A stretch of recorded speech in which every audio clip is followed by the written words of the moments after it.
dhalintaad ku tacabtay baa aabbo garabkaaga joogta aabbo dib u dhac ma ogolan aabbo noo dhammaystir hawlaha dhiman aabbo aanan ahay gudoomiyaha dhalinyaradii gobolada waqooyi Somaliland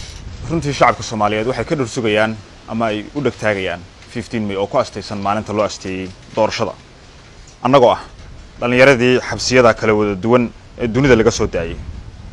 kuna hadlayna afka dhalinyaradaas kala wada duwan ee laga soo daayay xabsiyada kala wada duwan ee dunida sida Libya India Seychelles iyo Ethiopia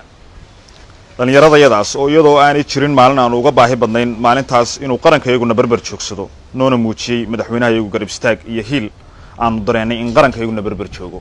si kastoo tamartiisu wali u yartayna oo haddana tamar iyo tacab isugu geeyay sidii dalkeen hooyo uu noogu soo celin lahaa haddaba waxaanu ka codsanaynaa xildhibaanada sharafta leh guud ahaan gaar ahaan xildhibaanada gobolada waqooyi oo aanu ka soo jeedo iyo sidoo kale guud ahaan xildhibaanada kala wada duwan ee golaha shacabka oo dhalinyartan iga dambaysa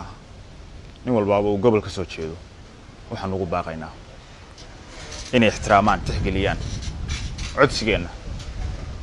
oo ay u cusboonaysiiyaan madaxweynaha sharciyada si uu u dhameystiro hawlaha baaxadda leh ee socda waxaanu mar kale idinka codsanaynaa inay idin codsigeena tixgelisaan oo idin madaxweynaha qaranka dib noogu doorataan si hawlaha baaxadda leh